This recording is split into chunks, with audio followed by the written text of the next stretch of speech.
Salam sejahtera kepada para penonton. Saya Lee Kwek Hui. Boleh panggil saya Miss Lee.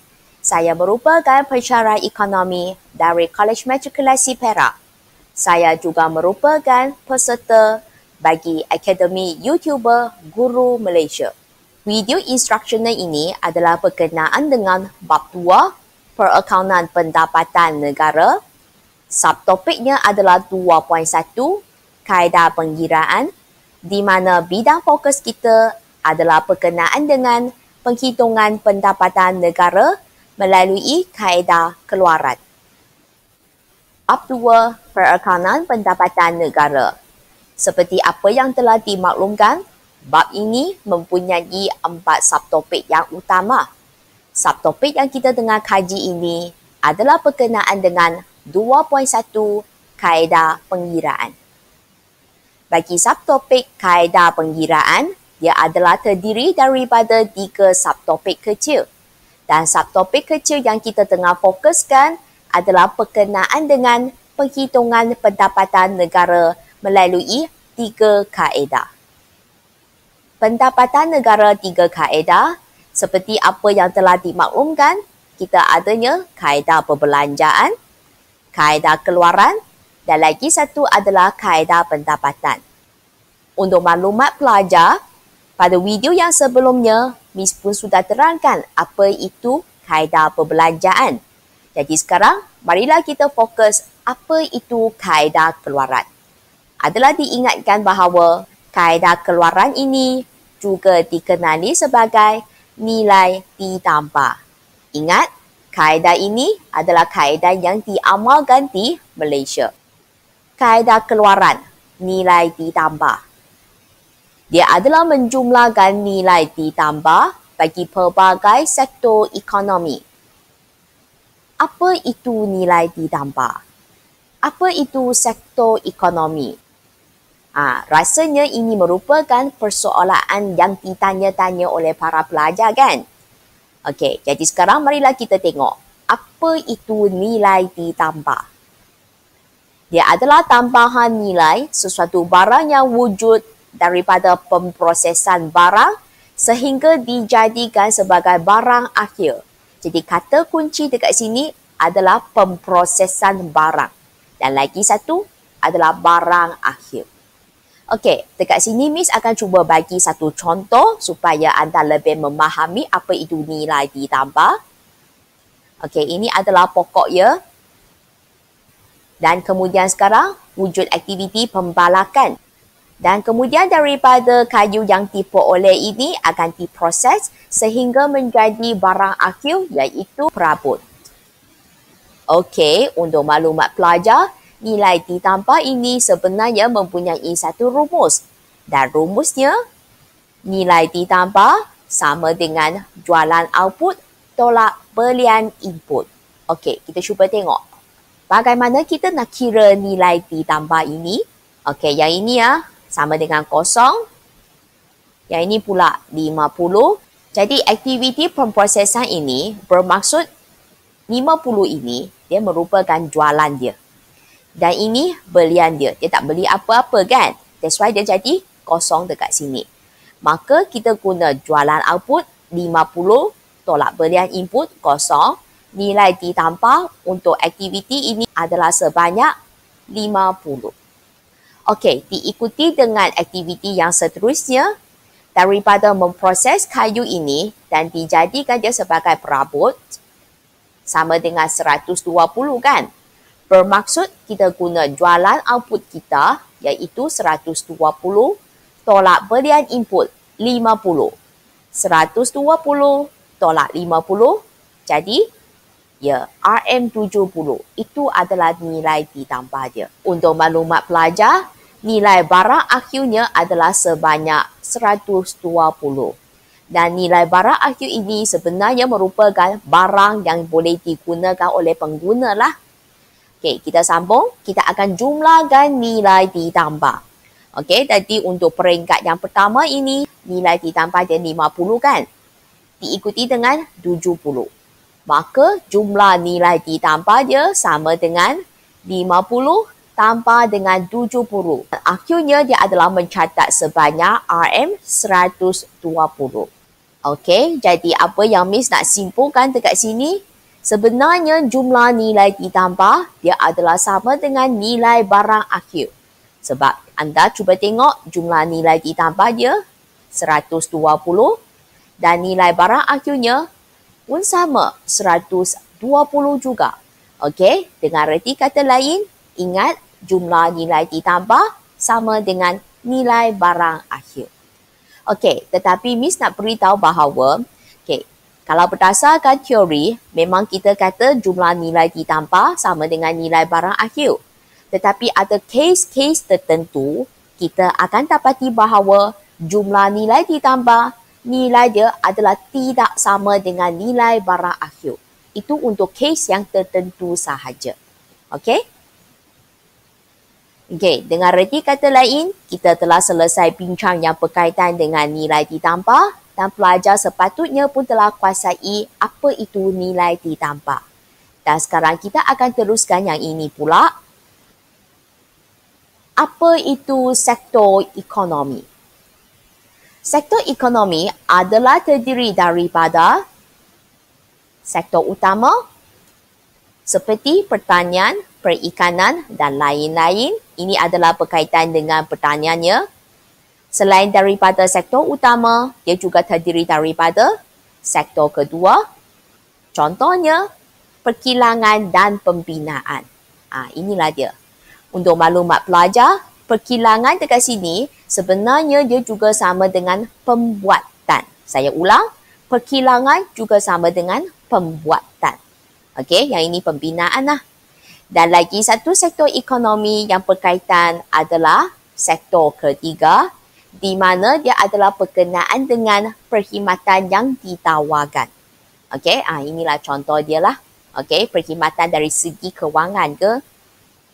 Okey, jadi itu adalah keseluruhan berkaitan dengan sektor ekonomi.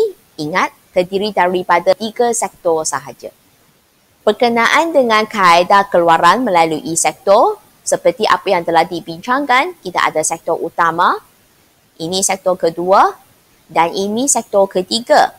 Dan sekarang apa yang Miss nak tunjukkan, selain daripada 3 sektor ini, ada beberapa item yang perlu diambil kira, iaitu bayaran perkhidmatan bank. Untuk maklumat pelajar, sebenarnya yang berkaitan dengan perkhidmatan bank ini, dia sudah diambil kira di bawah sektor ketiga. Jadi untuk mengelakkan pengiraan 2 kali, saya ulang, untuk mengelakkan pengiraan 2 kali itu, kita akan tolak bayaran perkhidmatan bank. Okey? Dan selain daripada bayaran perkhidmatan bank, kita juga ada cukai import. Untuk maklumat pelajar, cukai import ini sebenarnya merupakan satu jenis bagi cukai tak langsung. Okey, sekarang kita akan tambahkan cukai import, sebab dia merupakan cukai tak langsung kan. Supaya nanti akhirnya kita akan dapat KDNK HP. Kan kita nak dapat HP. HP itu kan harga pasaran kan. Jadi nak dapatkan harga pasaran itu, kita akan tambah cukai tak langsung. Tetapi cukai tak langsung yang kita fokuskan dekat sini hanya merujuk kepada komponen cukai import sahaja. Ingat, kita hanya mengambil kira cukai import sahaja. Okey, supaya kita dapat KDNK HP. Dengan reti kata lain, kalau kita nak hitung melalui kaedah keluaran, ingat inilah rumusnya. Sektor utama tambah sektor kedua tambah sektor ketiga, tolak bayaran perkhidmatan bank dan kemudian kita tambah cukai import supaya kita dapat KDNK HP. Okey, rasanya sekarang pelajar pun sudah memahami apa itu sebenarnya sektor ekonomi. Jadi untuk yang seterusnya, kita akan kaji hubungan antara nilai ditambah dengan sektor ekonomi. Apakah hubungannya? Okey, seperti apa yang telah dimaklumkan tadi, kalau melalui sektor itu, inilah pengiraan dia. Sektor utama, sektor kedua, sektor ketiga, kita tambah semua sektor ini. Tolak bayaran perkhidmatan bank, tambah cukai import, kita dapat KDNK HP. Dan selain daripada melalui sektor, kita sekarang akan kaji melalui nilai ditambah. Dan kemudian kita akan tengok apakah hubungan dia.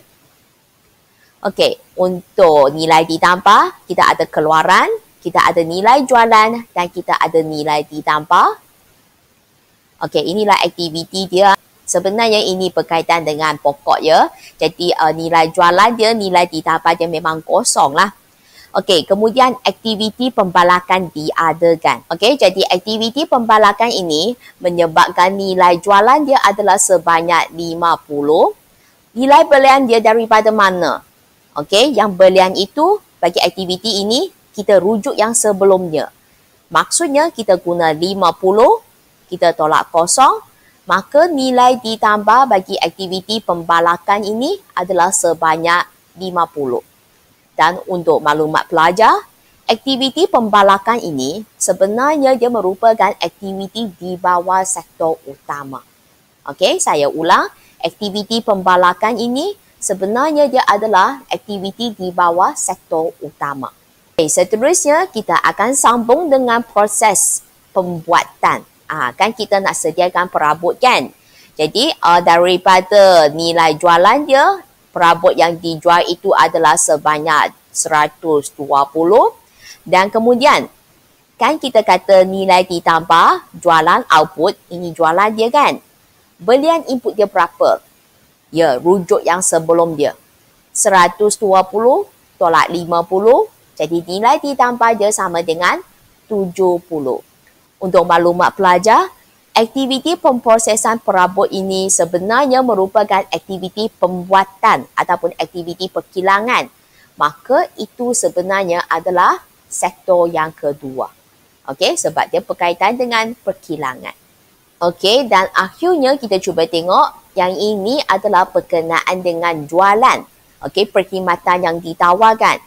Mungkin kita kata barang itu ataupun perabot tersebut boleh diperoleh di pasaran kan. Jadi cara ini adalah pembelian secara talian. Bermaksud itu adalah perkhidmatan yang ditawarkan. Okey, jadi perabot itu sekarang dia akan jual dengan harga sebanyak 200. Okey, jadi itu adalah jualan output dia. Belian input dia berdasarkan yang sebelum, iaitu sebanyak 120. Maka kita guna 200 tolak 120. Dengan reti kata lain, kita akan dapat sebanyak 80. Dan untuk maklumat pelajar, aktiviti ini sebenarnya dia merupakan aktiviti yang berkaitan dengan sektor ketiga. Sebab dia merupakan perkhidmatan yang ditawarkan. Ataupun pengguna boleh memperoleh sesuatu barang, iaitu perabot, sama ada di kedai perabot ataupun pembelian atas talian. Okey, dan kita nak jumlahkan nilai ditambah dekat sini. 50 tambah 70 tambah 80 dan akhirnya sama dengan 200. Di mana dia sebenarnya adalah sama dengan nilai barang akhir. Okey, kita akan dapati bahawa nilai barang akhir iaitu sebanyak 200, dia sebenarnya adalah sama dengan jumlah nilai ditambah. Okey? Cuma hubungan antara nilai ditambah dengan sektor ini adalah pastikan anda dapat kaitkan aktiviti keluaran ini dengan sektor-sektor yang berkaitan. Okey? Dan dengan reti kata lain, nilai yang dicatat bagi sektor utama dekat sini sebenarnya dia adalah merujuk kepada nilai ditambah. Tadi apa yang Miss fokuskan, saya hanya fokuskan dari segi aktiviti pembalakan sahaja kan. Tetapi untuk sektor utama ini, dia bukan sahaja terdiri daripada aktiviti pembalakan. Dia juga terdiri daripada pertanian, perikanan dan sebagainya. Okey, begitu juga untuk sektor kedua, bukan sahaja pembuatan, iaitu perkilangan, juga ada pembinaan.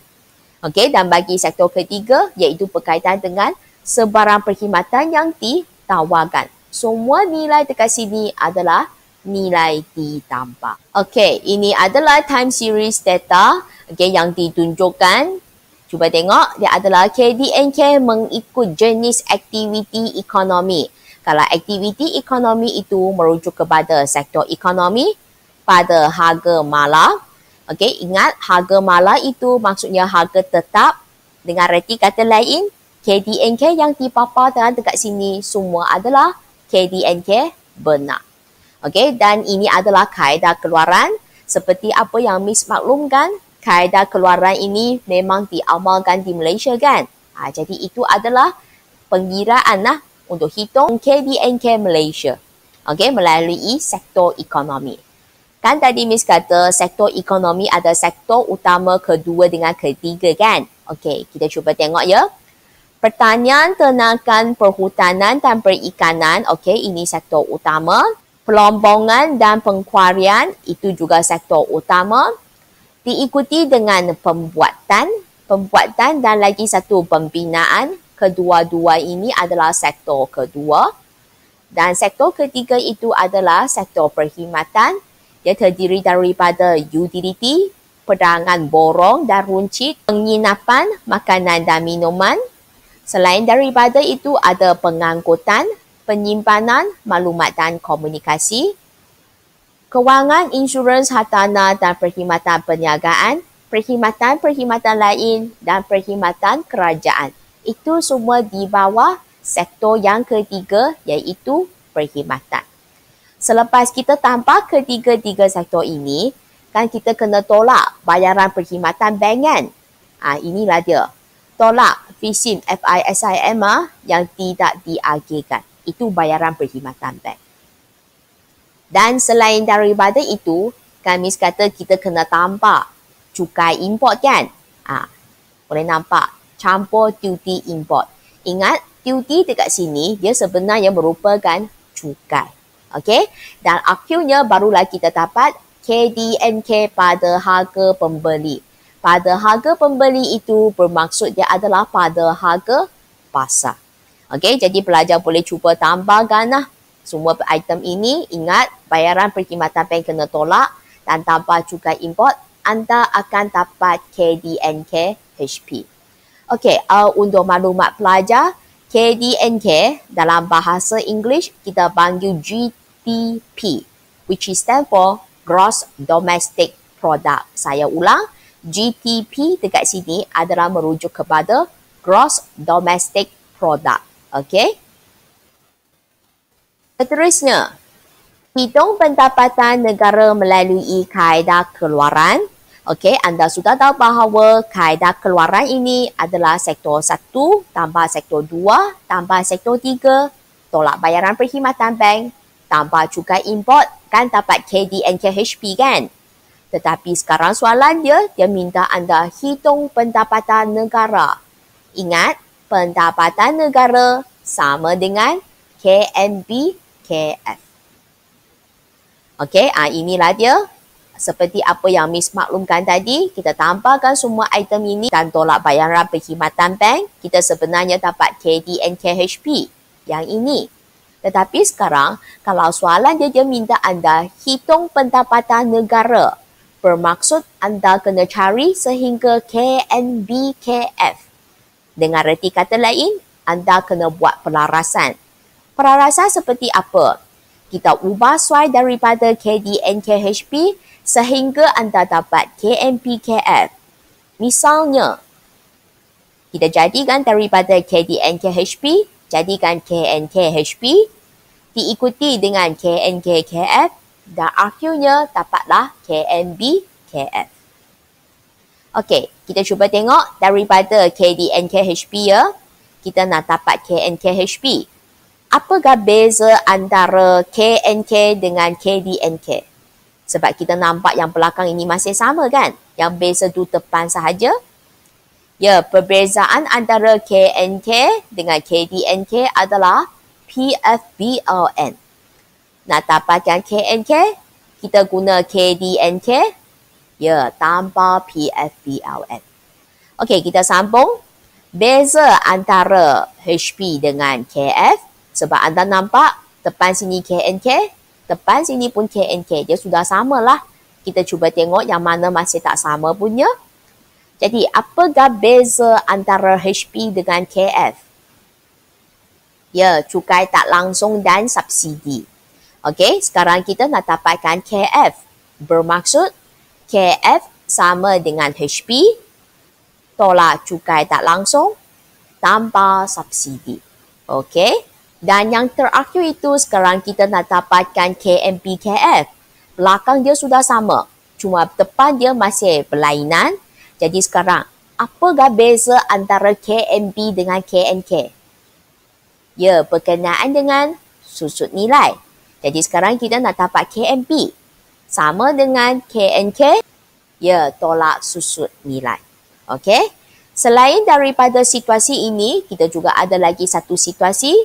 Okey, kita cuba tengok. Kali ini daripada KDNK-HP, kita nak dapat KDNK-KF dulu. Apakah beza antara HP dengan KF? Cukai tak langsung dan subsidi. Nak dapatkan kos faktor sama dengan harga pasaran, tolak cukai tak langsung tanpa subsidi. Okey, seterusnya kita nak cari KNK-KF. Jadi, apakah beza antara KDNK dengan KNK? Ya, PFBLN. Maka, kalau nak dapat KNK, KNK sama dengan KDNK tanpa PFBLN. Okey, yang terakhir itu adalah beza antara KMP dan KNK. Dan kita tahu itu adalah berkenaan dengan susut nilai. Maka kalau kita nak dapat KMP, KMP sama dengan KNK tolak susut nilai. Okey? Setakat ini, adakah anda memahami apa yang Miss telah terangkan berkenaan dengan kaedah keluaran? Sekiranya anda dapati penjelasan Miss adalah mudah difahami, jangan lupa subscribe channel saya, like, serta sharekan video ini kepada rakan-rakan anda agar dapat memanfaatkan antara satu sama lain. Jikalau terdapat sebarang pertanyaan, boleh tinggalkan soalan anda pada ruangan komen dan sekiranya ada apa-apa kata sokongan ke ataupun kata-kata motivasi ke yang ingin sampaikan kepada Miss, anda juga boleh tinggalkan pada ruangan komen. Dan terima kasih atas sokongan anda terhadap Miss. Okey, untuk sesi yang seterusnya, kita akan masuk sesi soal jawab. Adakah anda sudah kuasai betul-betul berkaitan dengan kaedah keluaran, iaitu nilai ditambah? Jom, marilah kita tengok soalan yang berkaitan. Sesi soal jawab. Marilah kita tengok satu soalan yang berkaitan dengan pengiraan bagi nilai ditambah. Cuba tengok soalan dia. Firma A mengimport bahan mentah bernilai 14,570 untuk diproses menjadi barang perantaraan. Keluaran firma A dijual kepada firma B dan C juga, iaitu sebanyak 16,500 dan 10,750 masing-masing. Firma B memproses barang itu sehingga menjadi barang siap dan menjualnya di pasaran tempatan dengan harga sebanyak 27,500. Firma C pula menggunakan bahan import sebanyak 3,500 untuk mengeluarkan barang dan mengeksport ke luar negara dengan nilai 50,840. Hitung. Okey, jadi sekarang soalan yang dikemukakan ini adalah minta anda hitung berkaitan dengan nilai ditambah bagi firma A, B dan juga C. Dan seterusnya dia juga minta anda cari jumlah nilai ditambah. Okey, apakah rumus nilai ditambah? Ya, kita dapati bahawa nilai ditambah itu sebenarnya dia adalah sama dengan jualan output tolak belian input kan? Okey, kita tulis rumus dia dulu.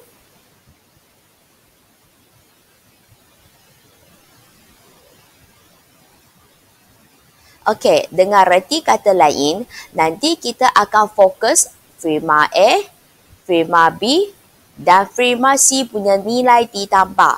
Dan rumusnya, tadi Miss pun sudah beritahu, kita akan pakai yang rumus ini. Okey, tetapi sebelum kita tunjuk pengiraan ini, sebenarnya apabila anda dapat soalan yang sedemikian, Miss akan galakkan anda sediakan satu diagram. Walaupun diagram tersebut tidak diberikan sebarang makalah. Okey, tetapi untuk memudahkan anda memahami situasi tersebut, sekarang Miss akan cuba membimbing anda untuk sediakan diagram tersebut. Okey? Jadi sekarang marilah kita tengok situasi dia. Firma A mengimport bahan mentah. Jadi sekarang kita akan sediakan firma A dulu. Okey, Miss hanya tulis A sahaja. Menggunakan import. Okey, dia import apa? Bahan mentah. Bermaksud firma A ini dia akan pakai barang import. Bernilai sebanyak berapa tu? 14,570. Okey, itu merupakan input lah yang digunakan oleh firma A. Dan kemudian untuk diproses menjadi barang perantaraan, keluaran firma A dijual kepada firma B dan firma C. Okey, jadi keluaran dia jual kepada firma B dan pada masa itu dia juga jual kepada firma C. Okey, dan jual kepada firma B itu dengan nilai sebanyak 16,500. Okey, jadi Miss pun tulis ini kepada firma B dan kepada firma C itu adalah sebanyak 10,750. Okey. Okey, sambung. Kemudian firma B memproses barang itu sehingga menjadi barang siap dan menjualnya di pasaran tempatan. Okey, jadi firma B ini dia jual kat mana? Pasaran. Dan pasaran itu adalah pasaran tempatan dengan harga sebanyak 27,500. Diikuti dengan firma C menggunakan import sebanyak 3,500. Okey, pelajar boleh nampak ini adalah firma C dan sekarang dia kata dia menggunakan barang import kan. Jadi masuk ke firma C. Sebab itu adalah input yang dibelikan oleh firma C sebanyak 3,500. Untuk mengeluarkan barang dan mengeksport ke luar negara dengan nilai sebanyak 50,840. Jadi ini adalah jualan dia lah dan kali ini keluaran dia adalah digunakan untuk tujuan ekspor. Sebanyak berapa tu? 50,840. Okey, inilah diagram yang Miss sediakan lah. Okey, yang telah menerangkan keseluruhan penyataan dekat sini. Okey, dan sekali lagi Miss pesan, diagram ini sebenarnya tidak diberi sebarang markah pun. Okey, cuma kita nak sediakan sebab nak memudahkan kita faham situasi berkenaan. Okey? Okey, sekarang barulah kita sambung dengan tadi punya soalan itu di mana dia kata bahawa hitung nilai ditambah bagi firma A. Apa rumus bagi nilai ditambah? Jualan output tolak belian input kan? Okey, jadi sekarang kita hanya fokus firma A sahaja. Okey, fokus firma A sahaja. Jualan output dia yang dia keluarkan tu. Okey, yang ini dengan yang ini. Okey, jadi itu adalah jualan output. Belian input dia yang ini. Tengok anak panah itu masuk punya. So, bermaksud sekarang kita hanya fokus yang firma A yang warna kuning punya. Inilah jualan output, inilah belian input. Dengan reti kata lain, kita akan guna 16,500, kita tambah dengan 10,750, kita buat kurungan sebab itu merupakan jualan output dan kita tolak belian input iaitu sebanyak 14,570. Okey, sekarang Miss akan tunjukkan pengiraan dia. Okey, jadi sekarang kita nak hitung nilai ditambah bagi firma A, jualan output, buat kurungan yang ini 16,500 kita tambah dengan 10,750. Ingat ini adalah jualan output dan kita kena tolak belian input. Belian input itu adalah sebanyak 14,570. Maka nilai ditambah firma A sama dengan 12,680. Okey, itulah pengiraan dia. Okey, sekarang kita sambung untuk nilai ditambah bagi firma B pula.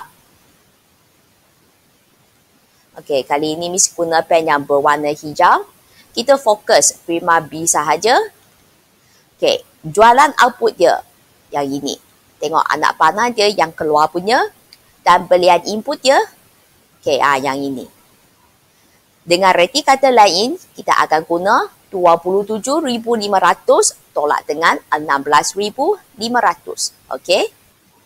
Okey, jadi untuk soalan B ini, nilai ditambah firma B, kita pun tunjukkanlah pengiraan dia dengan berdasarkan rumus ini. Jadi jualan outputnya 27,500 tolak dengan belian input iaitu sebanyak 16,500. Jadi dia akan sama dengan sebanyak RM11,000. Okey, itu adalah nilai ditambah bagi firma B. Dan sekarang kita akan teruskan dengan firma C pula. Okey, Miss guna pen yang berwarna merah. Okey, juga sama. Fokus jualan output. Jualan output yang ini 50,840. Tolak dengan belian input. Belian input kita ada dua. Yang ini dengan yang ini. Okey, 10,750 tambah dengan 3,500. Okey, jadi sekarang kita tunjuk pengiraan dia. Nilai ditambah firma C 50,840 sebab itu adalah jualan output dia. Kemudian sekarang kita akan tolak dengan belian input iaitu 10,750. Kan kita ada dua item kan? Jangan lupa buat kurungan tambah dengan 3,500.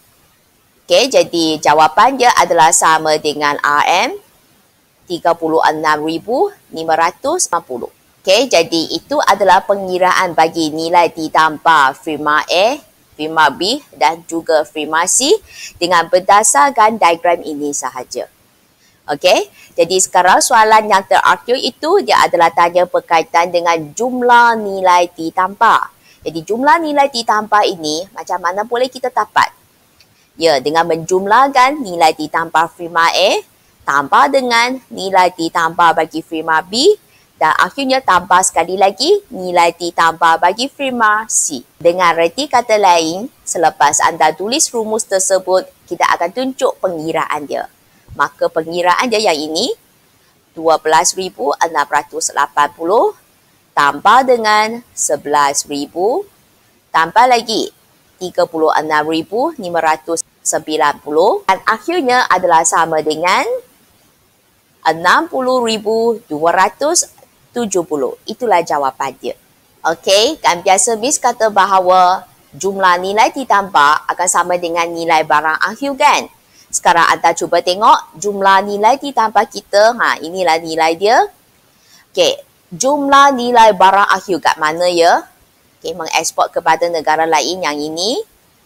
Lagi satu yang firma B keluarkan punya yang ini. Kalau kita jumlahkan kedua-dua ini sebenarnya merupakan nilai barang akhir yang dikeluarkan.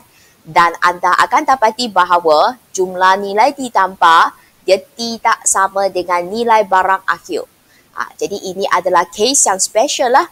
Okey, kenapa demikian? Ini adalah disebabkan wujudnya import. Okey, jadi apa yang Miss katakan selama ini iaitu nilai barang akhir sama dengan jumlah nilai ditambah memang wujud. Tetapi kadang-kadang apabila kita jumpa case yang berlainan, misalnya case inilah, okey, kita akan dapati bahawa nilai barang akhir itu nilai dia tidak sama dengan jumlah nilai ditambah. Okey, itu hanya untuk case yang special saja. Okey, jadi Miss harap melalui perbincangan ini membolehkan anda lebih memahami berkaitan dengan nilai ditambah. Okey, setakat ini saja untuk sesi soal jawab kita. Bye-bye. Dengan demikian, selesailah perbincangan yang berkaitan dengan kaedah keluaran. Untuk video yang seterusnya, Miss akan fokuskan tentang kaedah pendapatan yang juga dikenali sebagai bayaran faktur. Jangan lupa tekan loceng selepas subscribe pada channel Miss agar anda dapat pemberitahuan apabila terdapat video yang baharu. Kita jumpa lagi pada video yang seterusnya. Okey? Bye-bye.